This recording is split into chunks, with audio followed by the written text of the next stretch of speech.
季风变强，中部以北、东北部愈换愈寒，大台北山区、宜兰甲北海岸有可能落大雨，关山可能落雪。台南11月诈骗财损有4亿1千万，这是全国第1名。有人用空山节、画人港等等活动的名来拐钱，市政府回应已经报案。美国总统川普签署通过台湾保证实施法案，咱外交部长林佳龙表示感谢，讲这是台美关系的大进步。观众朋友，大家好，欢迎收看12月初3中昼新闻，我是麦尚英。头先来关心的，就是即马中央呢是规划2027年开始要全面禁止用油喷来饲猪。伫咧彰化县目前是有560大个饲猪场，这猪仔的数量是76万只，这是全国的第3名。彰化县这饲猪协会是表示讲，因是真支持禁止用喷来饲猪。也毋过即马面对着这国际上猪这疫情又搁开始咧紧张啊，未来这一档这过渡期就是防疫的大关键。农业部拍算宣布，为2027年开始全面禁止用油喷饲猪。彰化县目前有560场的饲猪场，大约饲76万只猪。彰化县农业处拜二伫议会接受议员质询的时表示，禁止用油喷饲猪原本就是县府规划的方向。即阵中央拍算安尼做，会来通知协调县内目前也咧使用油喷饲猪的猪条。彰化县处养猪的户数是33户，总头数是54000头，那占的比例，场数的比例是5.9%。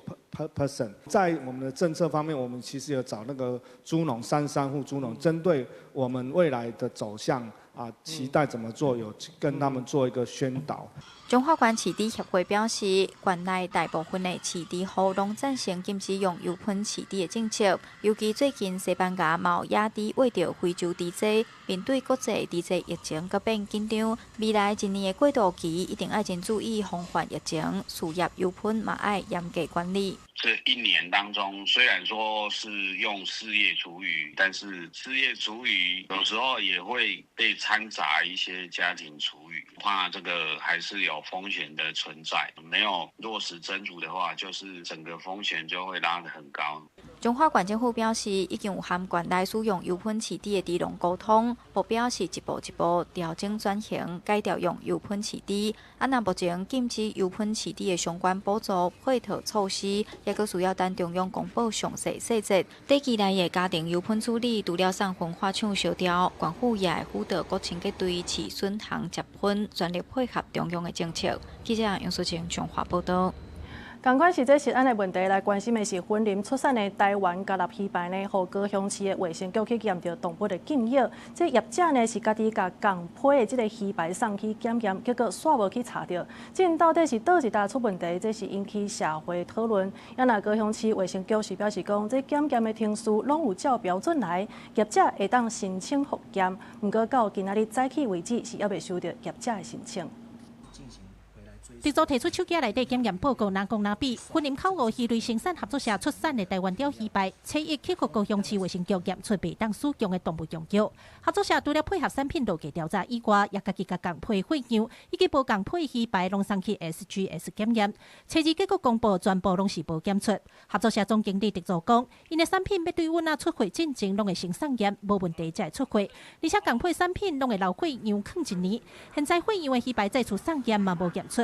到底都一大款杂出问题，因也等来厘清。主管机关也有到该有疑虑的那个养殖场那边去采样，那也要等待它那个检体的报告出来。抽验时为完整包装，检验结果检出动物用药恩佛奎林酸缩与不得检出之规定不符，以上与业者自行外部送验同批原料样品为不同检体。若食品业者对检验结果有异议，可自收到通知日起15天内向原抽验机关申请复验。高雄市卫生局强调，业者送验的货样产品，甲验出违法药物的鱼排，毋是同一个检体。若是有交期，会当申请复验。业者认为，拢是同一个鱼阮饲出来鱼仔，无应该干那一地有问题，会申请复验。而针对卫生单位甲业者检验结果有出入，民众讲袂影响消费意愿，不过也是要紧找出原因。应该中间过程流程里面中间出了什么问题？那个养鱼的渔夫他不会自毁名誉啦。高雄市卫生局表示，目前也未收到业者针对问题检体申请复验。业者讲，申请今仔日会送出去。另外，云林县农业处要针对饲养台湾雕的迄搭鱼温来抽验饲料、鱼啊、底土甲水质。检验报告大概需要1礼拜，一搭来厘清，毋望赶紧找出原因。记者柯家朱超雄综合报道。来关心天气的消息，因为这东北季风变强，中部以北甲东北部呢是变较凉啊，而且会愈换愈寒。大台北山区、宜兰也有北海岸呢是有可能落大雨。气象署也表示讲，对今仔日下暗开始，一直到明仔载的透早，就是上寒的时阵。也若中部以北这低温可能是敢若剩14度尔尔。另外呢，这中部以北3500公尺以上的这个关山呢，嘛有可能来落雪。那在高山部分呢，在今明2天有一些水汽的通过以及温度上面的配合，今天可能有些零星降雪的几率。至于气温上面比较偏低一些，所以高山也可能要留意这种道路上会有一些结冰的情形，比较湿滑。如果有前往山区活动的话，都要留意相关的装备的准备。气象署是表示讲，今仔日呢，这高气压有变较强，这西部云嘛加较高，新竹以北、东北部也佮有花莲地区呢，拢会来落雨。也若屏东嘛有一寡雨伞啊。预计这波冷空气呢，都要等到拜6礼拜才会回温。也毋过后礼拜一开始又佮有一波东北季风要来，所以提醒民众都要注意这温差的变化，千万都要穿雨袖。来看，根据这内政部的统计，台南呢今年11月这诈骗的财损是有4亿1千万，这是排全国第1名的。有诈骗集团呢是特别用这空山节，也是讲画定港等等活动的这个名，甚至也有文化局的这个卖奖业，拢来摕来拐钱。这市政府是回应讲，目前已经报案，嘛呼吁大家千万都要提高警觉。一日会豆豆开起来，向定咱人有坚强意识，并且有来自各个艺术家5会10色的作品，特当成10几万人来遮行带台南中行空山节，一个月几个起过。即阵最后变成了上空上芳，因活动要照临时工的名义，甲咧Google表单连接互民众报名登记确认资料。一定会啊，一定会啊！尤其现在粉丝专业那么的热门，一定有人在分享，你就会想说去抽抽看。看到这种广告，我差不多拢会甲滤掉啊，无就真正有兴趣无，去迄个市政府的网站呀去来看，来求证，敢是有真正这件代志安尼。那文化局办的空山节，互老仔掠来当作目标。即阵另外一个台南代表性的月定港定节，嘛出现假报名，找志工以后定员的名义来甲人骗，甚至有人偷用文化局面册盗甲名义，要来讲关起点诈骗的连接，也是加入来进一步参加课程来拐钱。文化局也马上启动这个所谓的检举，那也有报警，甚至在网络上做一些澄清跟封锁的动作，希望民众能够注意到说相关讯息。如果你觉得有疑虑的话，那也可以到文化局来查询。那一定要到文化局的官网来查询相关的资讯。经过内政部11月份统计，台南诈骗财损金额有4亿1千多万，参顶个月比关32.3%，全国上悬。时阵警察局嘛提醒，一定要纠正，提高警觉。谨记防诈4不：不点击、不填书、不转传、不汇款，且不轻易提供个人资讯及金融账户等。诈骗手法千变万化，抢在去当着不少人士来拐钱，乡亲要注意，任何细节无实本。记者苏台南采访报道。再来看这新竹市议会呢，是来审议明年度467亿的总预算，不过却传出大冲突。这南北两党呢是希望讲以大方向来表决，也不过民进党团是要求逐条来审查，双方是无共识的。民进党团呢是甲这主席台甲占卜条，互会期袂当来进行，也若南北呢是直直要来甲抢，双方伫咧混乱当中完成表决。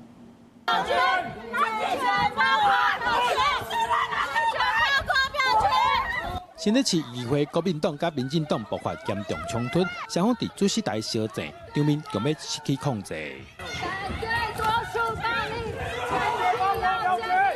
双方为着明年度467亿总预算，拜日下晡伫议会爆发冲突。民进党要求针对预算进行逐条审查，国民党这边是希望以各单位所提出的预算进行大方向表决。协商破局了后，民进党议员就去包围主席台，要来阻挡会议，后来伫冲突中通过预算表决。新竹市政府跟市议会面对新竹市有史以来最高额的这个预算审议的工作，也经历在同时也在今天经历了新竹市议会最黑暗的一天哦。那我们在议会要求一个程序正义坚持照议事规则来审查，但是都不得其门而入。国民党党团也针对民进党霸占主席台开记者会表达抗议，认为过去2礼拜各党团努力针对总预算进行协商，不过民进党常常主动开会，批评根本是政治考量，不让我们议员在这个议事堂开会以及在审议预算，在这个最后一天，我想对我们新竹市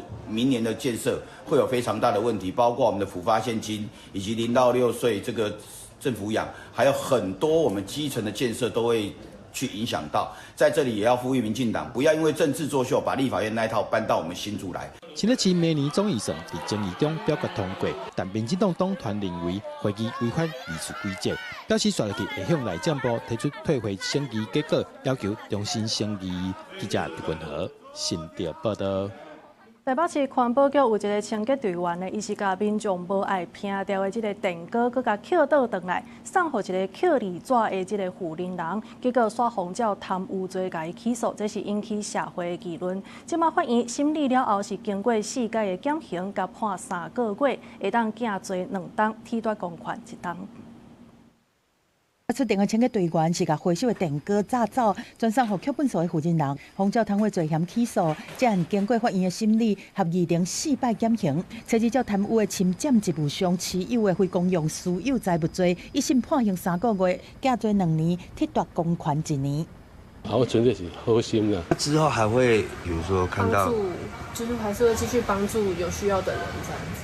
会啊。下当这礼拜减刑的关键是包括符合犯罪了后自首，警察内面自备侵占的财物价值干32.56块，就经济较轻，含刑法59条增添民事的减刑规定。被告应忠实执行该职务内容，所为呢实非可取。那考量被告犯罪后坦诚犯行，衡佐他的相关的犯罪动机，量处被告有期徒刑3个月，那可以缓刑。涉案的这个姓的清洁员虽然讲得到假罪，但是防褫夺公权，伊伫台北市环保局的工课未来敢有法度继续做？他是心情有比较低落，因为他就是比较担心他会不会因为这样没工作。有转达，就是我们这边会朝着就是尽量不要影响他的工作权来努力。那专案是引起讨论，这种细条钱的涉贪案件嘛，引发关注。亲像进前着军华防部少将前参谋长韩武平，刚摕2880块的加菜金去用，交代下骹人下面的家属，中方判4档半落尾得到特赦。即马法务部已经提出修法，面对细条钱贪污的案件，只要符合要件，检察法官的减刑空间甚至会当免刑。这一次的修法有包含说，可能也可以让检方有不起诉或缓起诉的空间吗？这个罪本身是不符合我们缓起诉期的所谓的轻罪，所以即使这样子修，检察官还是没有办法做缓起诉。那这部分也是一个可以研议的方向。光是用小额这件事情来定位这个修法，我觉得就有点危险啦。不要说只有小额，然后它其中还牵涉到就是危害，还有恶性，还有它是不是为自己或他人的私利。相关的修正草案已经伫个行政院审查，但是法务部强调讲，这摆修法的内容并无去修改检方起诉裁量权的范围。记者综合报道。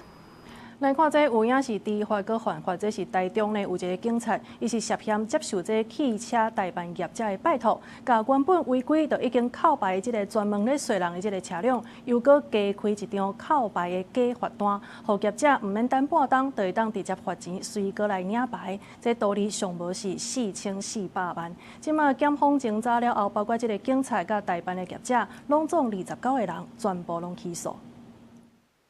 台中市西库顶12名警察2020到2022年之间，因为受到17名汽车代办业者请托，开不实罚单，互原本爱互吊靠牌照的租赁车辆变作吊销，了后又搁会当重新领牌上路。台中检方侦查了后，将29个人提起公诉，认定29名被告共同犯贪污治罪条例对主管事务图利。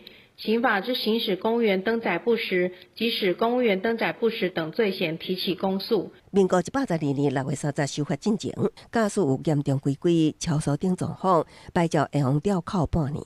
有不少大办业者就委托警员搁开不实罚单，吊销牌照了后，租赁车就唔免等半年，只要纳罚款就会当重新领牌就路。12名警员中，除了4名的警员无真多，其他人拢向检方表示，是因为警友会成员争议，还是亲戚朋友冲突。要求员警必须将该等违规车辆当场移置保管，以及当场扣缴牌照，不得再交由车主当场领回。落实相关规定办理。检方表示，这个案有145名车主得到提前使用车辆不法利益，换算落来，警员独立金额大约4400万。虽然无收钱，也过已经构成独立罪。台中市警局表示，涉案的12名警员案发的时，已经依规定寄过调整服务地区。检方起诉了后，全部拢依规定停职。警察那时候已经有了解过，以后现在已经都没有这种情况了。你吊扣是属于违规违法，或是没有验车才会吊扣嘛。车子只要经过一个吊销或注销的这样的一个处分之后呢，必须要满6个月，他才可以来重新申请验车领牌。台中区监理所强调，修法了后，吊销牌照至少满半年才会当重新领牌，都无空芳会当领。台办业者表示，进前确实存在吊扣变吊销的做法，目前拢会请车主依照规定处理。公司新闻采访报道。中油的第3座天然气接收站呢，互人检举讲这预算呢是报超过100亿。检方昨去调查，同时也来约谈这细溪的前董事长施义峰，也佮有中油的工程处长黄英如等等，拢总13个人。环保团体是来批评这中油3站的环评也未通过，这特定的厂商都已经伫附近开始咧准备啊，而且对当地的生态也造成危害。董事长有公告价格吗？细溪前董座施义峰因为涉嫌中油3站外推保化工程负报备案，初次遭到约谈到台北地检署。面对提问，无讲话同一日，台北地检署并分11路去中油甲细溪公司等地所在通知甲采购案相关13人到案说明。检举还送到法务部21天，我觉得你们法务部真的很棒啊！那个我要尊重检察官，我知道你尊重，没有骂你。面对采购备案疑云，中油发声明回应，这摆所查勘察事项，爱等司法定事来调查清楚，配合司法机关后续的调查。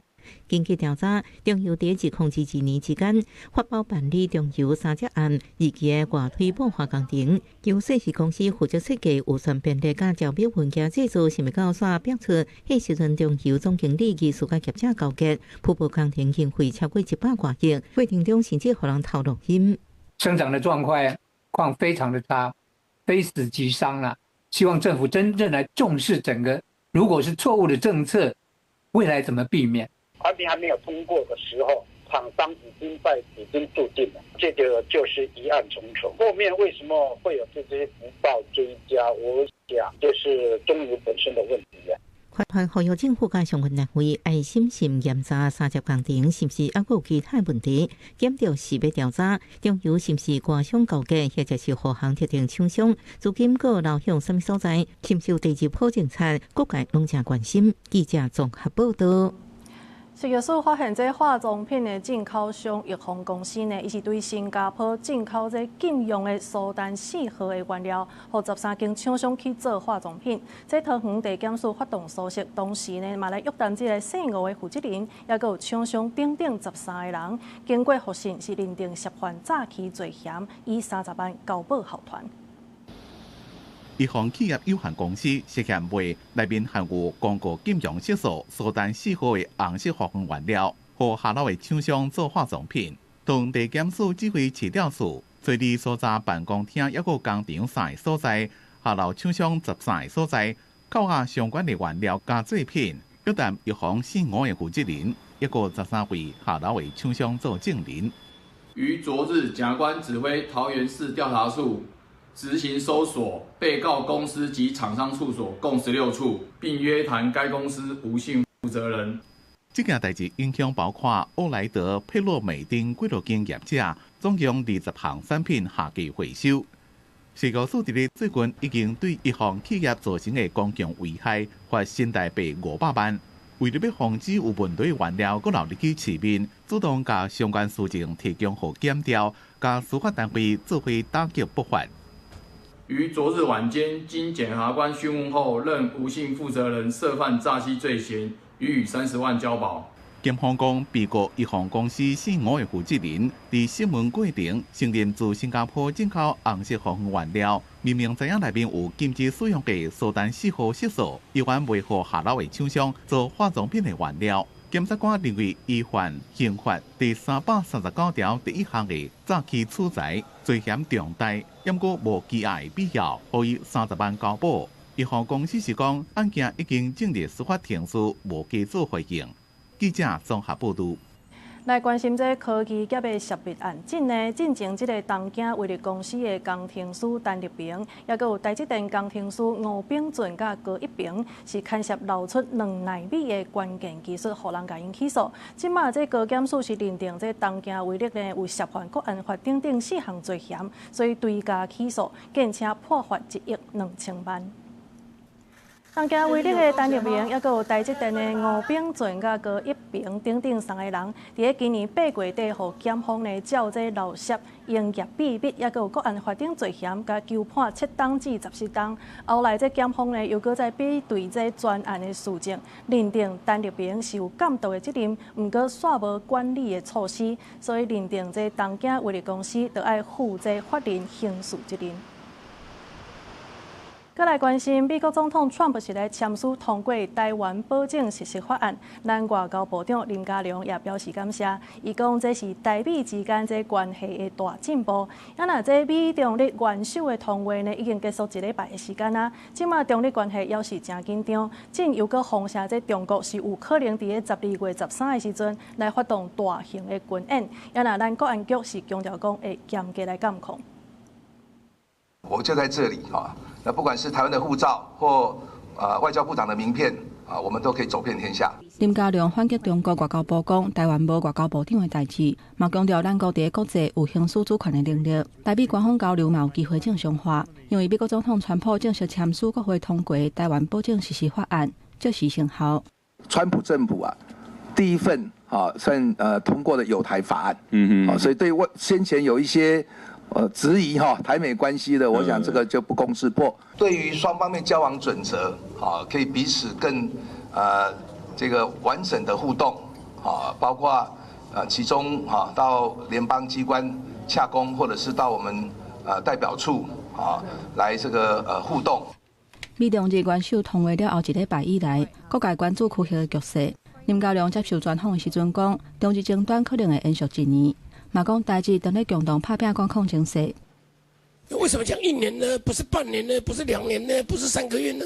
冷却下来，避免升高冲突到失控但是也要各方的努力。年底的时候，每年的11月到12月，本来就是中共军演的热季。那对中共来讲他只要把例行的像是联合战备警巡以及远海长训的这些常态性演习做一个包装，那再提供一个特定的演习代号，就可以变成是一个有针对性的演习。所以我们不能排除任何可能性。有关媒体引用国安人士的讲法，在中国日本关系紧张的情形之下，中国可能在13发动大型的军演。国安局讲会了解状况。咱若洪都拉斯总统大选开票，目前主张甲台湾恢复邦交的2个候选人领先。林佳龙讲，咱国对恢复邦交持开放的态度，会积极甲未来总统当选人讨论双边外交的关系。记者综合报道。再来看这立法院是来审查总统赖清德提出的1.2兆的国防特别预算，那被定赢呢是联手甲伊炸落来，而且佮要求总统就要先去到立法院来国情报告，随问就要随应。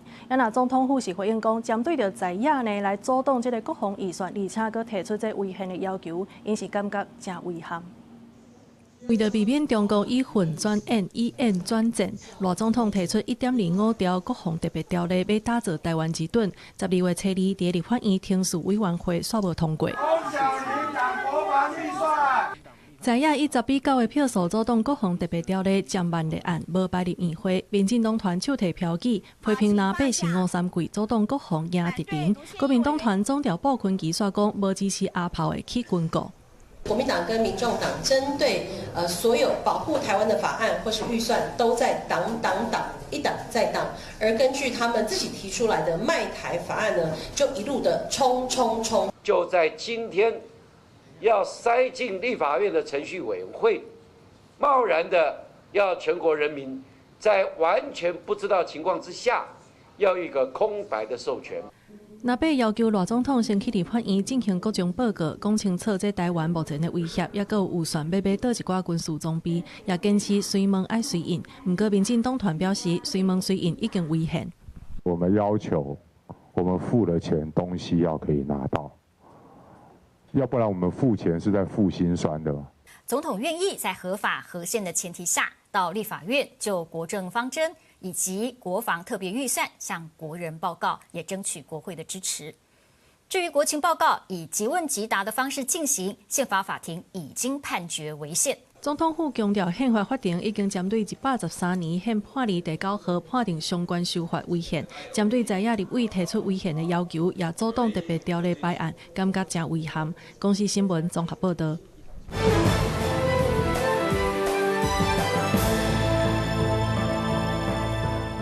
在消息的部分，咱要先来关心的是比利时的检方呢，是以调查贪污甲诈欺等罪嫌去敲这欧盟外交机构甲欧洲学院，也阁有这涉案人士的这个住所。其中，这欧洲学院的院长呢，伊捌伫2014年到2019年这当中来做欧盟外交甲安全政策的负责人，伊也阁有其他2个涉案者，即马拢互人甲抓起来。应欧洲公共检察官办公室的要求，比利时检警车厘分3路大动作去布鲁塞尔欧盟对外行动处总部、布鲁日的欧洲学院以及涉案嫌犯大的所在敲找。现任欧洲学院的院长，2014到2019年，捌做过欧盟外交甲安全政策负责人的密格里尼，以及欧盟对外行动处的官员，甲一个欧盟学院的经理，互检方以涉嫌贪污甲诈欺的罪名逮捕。欧盟执委会发言人迄天伫咧记者会证实有这件代志，对着案情无愿意加讲。Indeed, we can confirm that the police was today at the AS buildings, and this is part of the ongoing investigation of the activities that took place before in the previous mandate. And there is nothing more we can provide you with because there is now an ongoing investigation happening. 检方调查的是一个叫做欧洲外交学院，为期9个月欧洲少年外交官的训练计划。这个案件2021年起过，是欧洲学院承办。调查人员怀疑欧洲学院早就知影招标机密的细节，才通标到这个标案。另外嘛，怀疑欧盟对外行动处一寡官员以及欧洲学院是毋是有违法使用欧盟的钱。向逮捕的密格里尼以及欧盟对外行动处中东北非甲波湾事务处处长桑尼诺，拢是出身意大利的资深外交官，伫比利时外交科拢真有名。因防逮捕的消息传出来了后，欧盟的大家拢真歹相信。公视新闻采访报道。另外来看，这罗西亚总统普丁呢，昨是来接见这美国总统的特使，讨论乌克兰的和平方案。双方是讲超过4点钟遐尔久。普丁是来经过欧洲，那准是要甲罗西亚来开战，安尼因已经全便的等你啊。伊阁讲呢，这乌克兰无愿意挂地甲裁军，安尼就是咧阻碍和平。美国总统的特使魏科夫甲川普竞赛库许纳，伫咧罗西亚主权财富基金负责人德米崔耶夫、普丁的外交顾问厄夏科夫的陪同之下，伫红色广场咧散步，因这主要是为着讨论乌克兰的和平。魏科夫甲普丁进前有见真侪届，不过美国媒体报道，这是库许纳头一届加入甲普丁的会谈。伊今年有做公亲敲切以哈停火协议，这场会谈讨论有可能结束自世界大战以来欧洲上致命的冲突，一直到半暝还阁咧继续。普丁伫会谈进前有消息要互欧洲。Они же на стороне войны. Выдвинуть такие требования, которые для России являются абсолютно неприемлемыми, они это понимают. И тем самым свалить потом на Россию. Собираемся воевать с Европой, я уже об этом 100 раз сказал. Но если Европа вдруг захочет с нами воевать и начнет, 真侪国际媒体伫11月20左右报道，美国提出28点乌克兰和平方案，挂地裁军永远莫加入北约，因为是头一届互外界知影，引起乌克兰甲欧洲的警觉，认为立场相倚罗西亚。欧洲国家虽提出反提案，11月23伫日内瓦的会谈当中，美国甲乌克兰表示已经制定出新版的和平计划。川普表示，家己会当快速来解决俄乌冲突，但也承认有影有困难。We are not involved in the war monetarily anymore. Our people are over in Russia right now to see if we can get it settled. Not an easy situation. Let me tell you, what a mess. 就伫克里姆林宫的秘鲁会谈进行的时阵，12月7日去访问爱尔兰的乌克兰总统泽伦斯基继续咧争取欧洲的支持，批评普廷是找借口，无想要结束战争。乌克兰望美国甲国际社会会当甲施压，针对谈判的进度比预计要搁较紧。美国也真积极，泽伦斯基是真乐观。公司新闻综合报道。来关心香港防火湾这场大火灾呢，目前是确认156个人死亡，30个人还佫失联。这监视器的画面公布了后呢，看到这火灾的当时，警报器拢无弹，而且这防火网嘛，互人查到是用到塑压火，也就是未防火的材质。香港特首李家超是宣布来成立独立委员会，会全面来追究责任。香港特首李家超7日召开记者会，针对防火湾大火事件宣示彻底调查解决。Therefore, while criminal and fire investigations are proceeding continuously, I will establish an independent committee to conduct comprehensive and in-depth review to reform the building work system and prevent similar tragedies from occurring in the future. 李家超讲，独立委员会会由一个法官主持，检视导火甲快速断开的原因，也会全面改革关楼、消防甲建筑翻新系统，防止招标、用料、安检每一个全面系统性的漏棚。另外宣布7立法会选举如期举行，方便推扫大火了后的相关改革。防火湾一寡住户伫斗讲，火灾发生的时阵，警报器完全无响，网络顶原来有流传防建构内部监视画面，显示有查甫住户伫饲警铃。甚至用镇定的物件伫卡，警铃一直拢未响，搁再引起众人的生气。消防检查初步发现有8栋大楼的警铃无法度正常运作，系统虽然无关，毋过却未当出声，会对承包商采取法律行动。若是维修工程原来互人亚讲有不法内幕，廉政公署7日公布的调查结果显示，大楼外壁包低价的青色防火网，今年7月因为风台受损，包商就去买上述，毋过无下防火标准的防火网替换，搁另外买合格的防火网，整理开互人客早加楼站来抹片。地书在后第一时间调查结果合格，后续查验所有区域样本，才发现愈关楼合格率愈低。廉政公署批评因这个行为可耻。目前防火湾的大火已经有13人因为涉嫌误杀去予警方逮捕，另外有12个人牵涉到贪腐去予廉政公署逮捕。7日等外媒询问李家超是安怎发生这么重大火警，特首也毋免落台，嘛关心千元的学生囡仔互人掠去的问题。李家超表示，各国拢会有火灾，强硬表示无容允有人趁机会要制造动乱。公司新闻是会长编译。屏东大溪的西市站这附近呢，这几天来是传出有民众停车，毋过煞互人敲出伤痕的代志。有民众因为要坐火车，所以把车停伫个高架的铁基路下骹这个空间，毋过煞互人警告讲，这是私人地，是袂使停的。落尾这民众呢，要来看车的时阵，所发现伊的车是有伤痕，所以甲警方来报案。目前有2个人受害，那警方表示讲，遐是一个公共的空间，怀疑是共一个嫌犯。是本来有一个阿伯跟我说这里是对他家的路，问我什么时候回来，我就说我是今天下午回来，这是新抓的。警方接到通报，到现场有一位姓吴的查甫人报案，讲伊的车去互人敲3条伤痕。这名查甫人讲，顶个月30到屏东西市火车头高架铁基路下骹的空间要停车，停好了后，有一名阿伯甲伊讲，这搭所在是伊的袂当停车。结果吴先生翻头发现伊的车刷加3条伤痕，互伊气甲赶紧报警。案发地点均为竹田乡龙门路段路桥下，目前已锁定特定对象，并将持续深入调查。警方讲，目前已经有2位民众报案，有锁定1名嫌犯，会搁调查附近监视器，甲案情查清楚。实际到高架铁骑路下骹的空间，若车停到满四架，搁有人咧披衫，袂少车有营业，看会出来停足久啊。有空位的所在，甚至有人用乌托邦占掉的。附近的民众表示，虽然是公共空间，但是有袂少大户拢当作私人土地占用。迄也无啥名，也毋是你的，咱若你不管话。隔壁庄也是本庄人，你若有位甲停咧，无人甲你赶。你谁先来就谁先用啊，这是基本的。但是有很恶劣的就是讲，车开走，我都爱停落安尼啊。哦，个占位啊。对啊，骑摩托车来换轿车开出去啊。看到有很厚的灰尘啊，跟一些放了好几年的车子都放在那边，甚至废牌的都放在那里。警方提醒民众，这算是公共空间，请附近民众唔通占用，以免发生纠纷。议员嘛表示，已经向代替屏东县政府建议几年，希望会当重新规划铁骑路下骹的空间，不过拢无明显改善。记者柯明哲，屏东报道。立法院社权委员会今仔日是来进行外送全法国版本的这个审议。劳动部长洪新涵表示讲，希望会当好好啊讨论，兼顾到点头外送员也有消费者的权益。同一个时间，这个外送工会呢是伫个立法院头前来表达因的诉求，希望讲这外送全法会当伫这个会期顺利来商讨，上紧2026年就会当正式来施行。立法委员加油！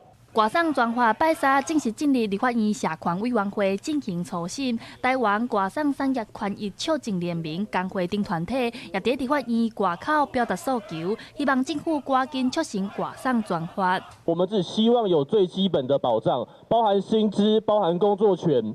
那这些我们都会希望要麻烦各位委员在今天的这个逐条审议内，可以帮大众，包含外送员、包含店家以及消费者，争取更大、更全面的保障。根据统计，国内目前大约有14万名的外送员。劳动部今年11月21日外送员的权益保障和外送平台管理法草案规定，外送员每点钟的工资要是上计工资的1.25倍，算起来等于是袂当比245块搁较低来保障因的基本薪水。劳动部版本的这个外送专法那的确是刚过预告期。那我们也知道，朝野的委员其实都有版本，所以我们也觉得今天在委员会上面，我想大家其实可以好好讨论。因为朝野对设立外送专法已经有共识，也拢有提出来版本。亲像国民党是要求爱定合理的外送费标准，立法规定演算法爱透明，并且爱设申诉的机制。民进党版本是要求平台袂当凊彩停止契约，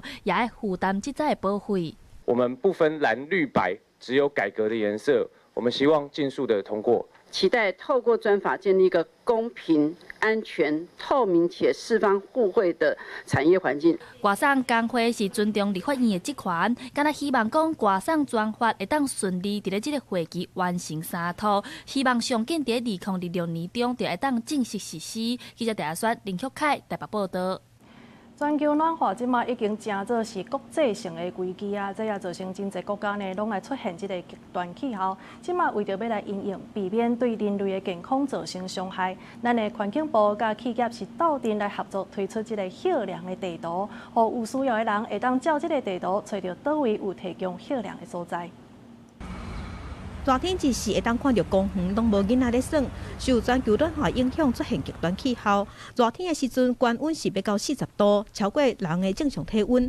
长时间伫高温之下，对健康有真大的伤害。所以环境部和企业合作推出抗高温的hiệu量地图，全台湾有5000外的所在，互有需要的人会当使用。上热的时会当入去有冷气的所在休困。我们在7月的时候提出一个抗高温量式地图，热的环境之下，你能够打开之后，附近能够有什么让你去做一点调整，这对身体的健康非常帮忙很大哈。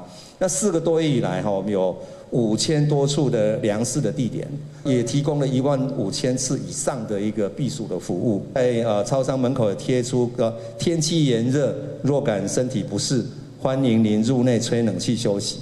环境部讲，为了应应极端气候，除了减碳嘛，爱做好社会照顾。亲像体温的调适能力也无遐好的囡仔，另外也有时大弱势族群，拢应该爱优先照顾。政府未来嘛，打算要把抗高温的行动走向制度化、标准化。专家是建议会当参考国外的设备来改善公园的环境。儿童他在玩耍的时候比较靠近地面，所以有时候地面的材料的这个反射或高温可能会影响到他们就我了解，很多公园在设计的时候其实都要做阴影的这个分析，那材料的这个分析公部门面对一个新的公园的时候，怎么去强化遮阴，确保儿童的这个安全，户外游憩的这个安全。那针对旧有的公园怎么去改善，那这个也是我们同时都会关心的事情。环境部表示，高温的气候挑战是需要大家共同面对，希望未来会当有更加侪企业斗阵来响应，做伙面对高温，打造舒适佮安全的环境。记者陈心东、曾俊佑台北报道。来看宜兰最近呢，定定有这业者来偷倒废弃物的问题。东山乡梅花湖这案呢，到今是还未破。县政府按算明年开始呢，要来开250万来启动智慧千里眼的计划。要伫柑仔兰桥的这个南向，也有细山磅空，另外也有苏关埡口等5搭，要来设置 AI 影像辨识系统，互环保犯罪无对比。东山梅花湖三清宫下骹的山坡，向偷倒大量的废弃物，互地主是真困扰。检警甲环保单位启动侦办，到今也未抓到人。这废弃物拢互假碎过，地主怀疑是事业废弃物。今年初，检警甲环保单位有查到环保犯罪集团，伫宜兰几个所在偷倒废弃物，加正侪人起诉，专案审理当中。宜兰最近类似偷倒废弃物的行为真正出现，嘛冲击环保甲生态。柑仔兰桥是真侪货车会行的路，政府为了阻挡偷倒废弃物的行为，明年会开250万，伫柑仔兰桥路南的方向，福山磅空甲苏关埡口等5个所在，设置 AI 智慧影像辨识的系统。会安伫福山磅空，是为了将压细台车的路线；伫苏关埡口，是要阻挡非法在加塞业者。所以我们刚刚提到的，我们之前有查到一些相关的违规行为，其实我们会把这些影像丢到 AI， 让它去学习。因为这些犯罪的手法都不断的更新，不管是隐蔽式刚刚讲的欧异车啦，或是封闭型的车辆，你根本看不到它载运的内容是什么。县府讲，乌心的业者手路一直在更新，有犯罪集团已经开始利用回头车等的模式，把废弃物透过无共款的车辆偷偷载入境。所以，县内相关的监控设备嘛要更新，而且这套系统会当加入环保犯罪黑名单，互 AI 学习，这是监控科技的车辆，来阻挡类似的情形搁再发生。记者综合报道。为着要来防止诈骗，这行政院是来提出早期犯罪危害防治条例的修正草案，针对较悬金额的这个早期提悬刑责，也来加定条款，就爱这个被告呢，甲和解金付付了，安尼才考虑甲减刑。条约提出来的版本呢，拢总有21个，今仔日是伫立法院内政委员会来进行审查。台湾诈骗抢红，警政署统计去年11月，平均每日受理诈骗452件，平均每日财损1亿9970多万。为中化打诈，行政提出早期犯罪危害防治条例修正草案，有3大修法方向，针对高额早期犯罪提悬刑责，早期金额达到100万，处3年以上；10年以下有期徒刑，应并科3000万罚金。也有增订禁止条款，被告付还和解金，才应连续减刑。今年1月到10月已经通报了34000件，约70%的被害人能够意识遭诈而停止汇款，成功的拦阻金额达1亿7000余万元。为了加速填补被害人损害，修正草案第46条、47条，自首自白且于一定期间内赔偿调和解全额的人呢，实有获得法院裁量减免刑责宽点之可能。条约分别提出修法草案加上正义版，有21个版本，这个协助诈骗。另外，网络诈骗部分司法部表示，看上最诈骗广告的网络平台有超过90%，是并且母公司 Meta。内政部指出 ，Meta 涉诈信息有14万个，已经函请司法部罚1850万。有理会关心，诈骗透过网红包装假推荐真诈骗的铺设广告，是不是有对策现象？广告费不是给平台，可是给这些网红，他一样可以刊登啊。然后刊登完，其实因为这些平台，他们的红利就是来自于使用者的数据流量。啊，可是现在他们换一种方式去规避你们的广告揭露，针对于不实的讯息，也是可以去要求他们来进行下架的。我们要求他把我们的这样的一个诈骗的样态，作为他们自己在做 AI 演算的时候呢，可以去事先的去做一个巡检去下架。过去他们大概在这1年下架的这个件数大概超过430万则。另外，银行配合防堵诈骗，透过主动政策，冻结可疑账户。经济统计，经济账户比去年增加12000户，所引起争议。有议会接到真济民众陈情，指账户无故加做经济账户，严重影响生活。金管会回应，会甲银行经常来回沟通，优化定数。记者综合报道。讲到这分遗产的制度，现有的法律是规定讲，若准这被继承人的无爸无母，而且嘛无逝世。毋过，若准有兄弟姊妹，安尼伊的兄弟姊妹是有通争取部分的遗产。即马所有民间团体甲立委呢是联署提案，要求废除兄弟姊妹的直流婚。法务部长陈明谦是表示讲，预计明年初就会启动司法的程序。几多遍办讲座，分享有着遗嘱的重要性。台湾遗嘱协会公布发动联署，废除兄弟姊妹直流婚，有超过7700人呼吁，案件引起大家注意。有立委提案，宣读民法兄弟姊妹直流婚的制度。走到特留份这一关的时候，它引发出来的问题是，常常有一些几十年没有联络的兄弟姐妹，他到最后被继承人死亡的时候，他就跳出来就特留份的部分，然后跟其他人在对簿公堂。所以法律本来应该保障家属，就现在反而变成制造仇恨。像那一对阿某翁过身了，有留600万的遗产，爸母已经无伫咧，因阁无生仔，因阁有2个兄弟，就是在生的时候有立遗嘱，遗产拢要留予因某，因阁伊兄弟当依争取直流婚，就是应该继承的1/3，一个人分100万。这项规定民国19年定，互人质疑已经跟袂着时代，爱守法。事实上有很多的不同的意见。那12月底这个委托研究就会出来了。研究报告的相关大纲跟方向，现在是没有办法公开的吗？那我们会明年启动修法的这些的程序。伫外国，亲像日本、德国、瑞士，虽然拢有直流婚的规定，严格保障对象拢无兄弟姊妹。因那南韩去年宪法法院宣告兄弟姊妹直流婚制度违宪，立即失效。委托研究有2大的主要原因，第一个原因是日本的民法继承制度有重大的变革，那我们想要很精准的、深入的了解日本制度变革的情况。那第2个原因呢，是因为我们105年有个修正草案，但是因为各界的问题意见很多，那所以没有完成立法。其实，伫咧几多年前，法务部就把修法降低兄弟姊妹直流婚的比例，已经甲法案送立法院。不过，迄当阵的立委任期就要届满，无连续，无完成审议。即便直流婚的问题，搁再引起大家注意。法务部讲，按算伫明年初开始有关民法继承篇的修法程序。记者综合报道。来看这狗仔甲猫仔呢，受到虐待的事件是定定有的。有立委是认为讲这是冲击到道德的底线，所以提出动保法的修法，希望会当加重这个刑度。若准或者狗仔、猫仔呢重伤死亡，安尼应该对现有的2档以下有期徒刑提悬到3档以下。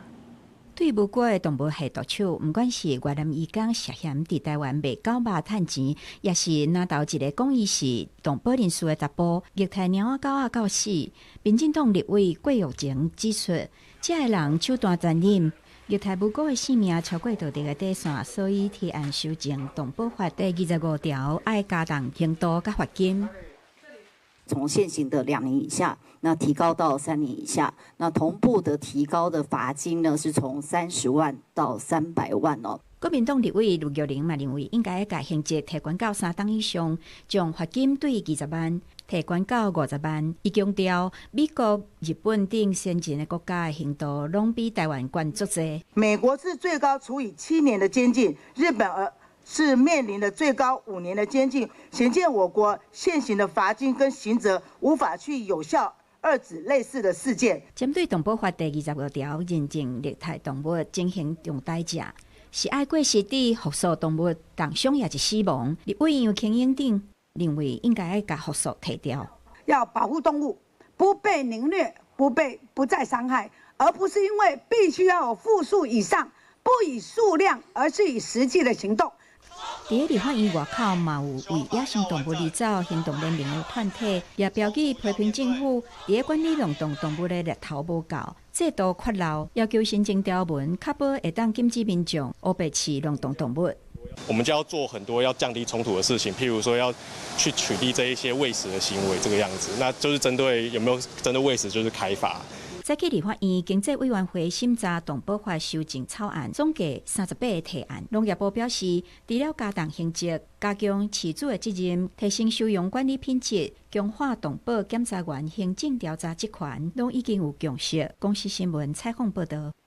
有一句话讲，这活动买活就爱动，所以加运动呢是会当保持健康的。也毋过，根据这中兴大学研究团队是指出讲，这长期伫咧浓度悬的 PM2.5的环境当中，是会降低咱运动的效益，颠倒是影响咱的健康。另外，环境部是提示讲，今仔日开始呢，东北季风有变强，境外有两匹来到台湾，即马全台湾空品有可能是柑仔色的等级。天气凉凉啊，有一寡学生就出篮球场咧拍篮球。毋过根据中兴大学的研究团队分析，真侪国超过150万的大人追踪10年的时间，证实长期伫咧 PM2.5的环境会互运动的效果变歹，甚至无采工。长期的 PM2.5的平均浓度超过25以上，你的运动健康效益会有打折的状况，可能会减半甚至消失。大概在35到50的时候。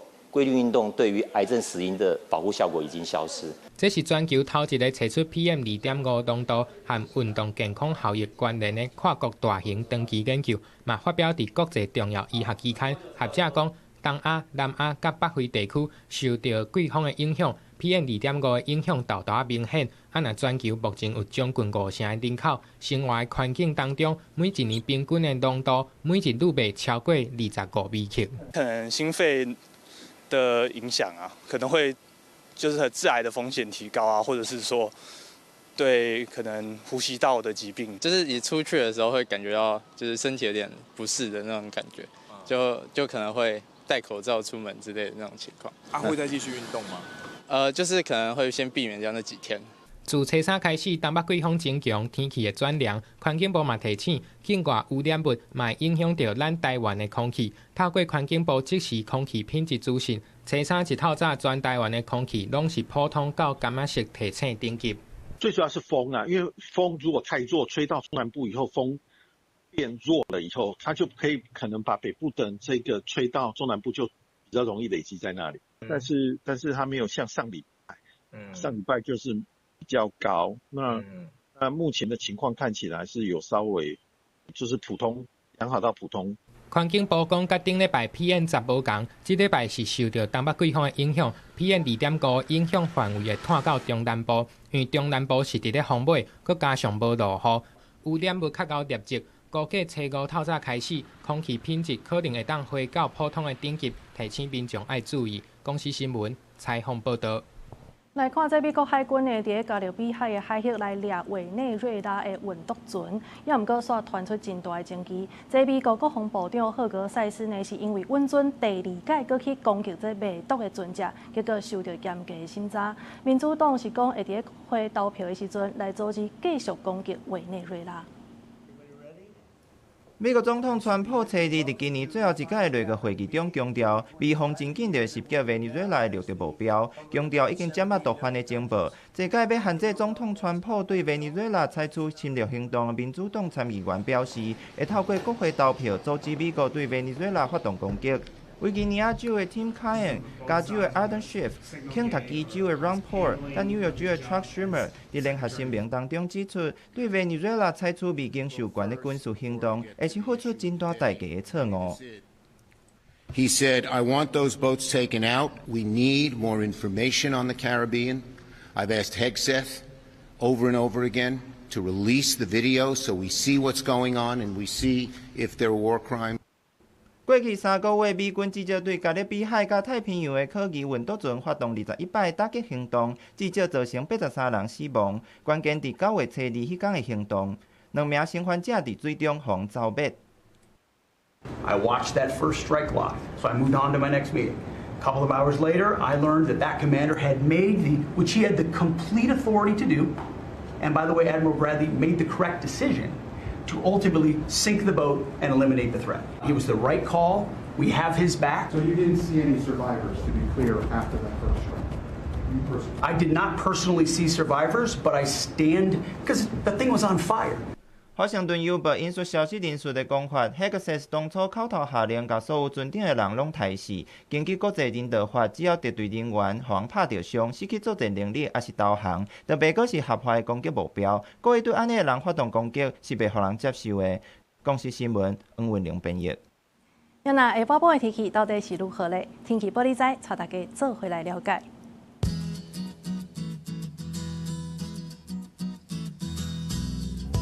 北部地区17度到19度，中部地区是17度到23度，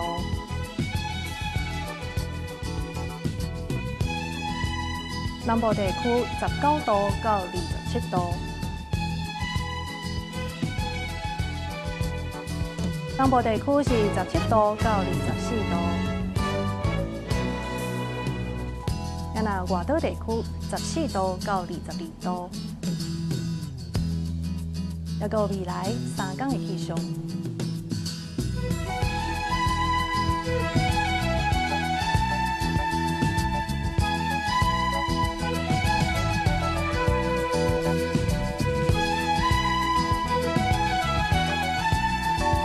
以上就是这则中岛新闻，感谢你的收看，明仔载同一时间咱再相会。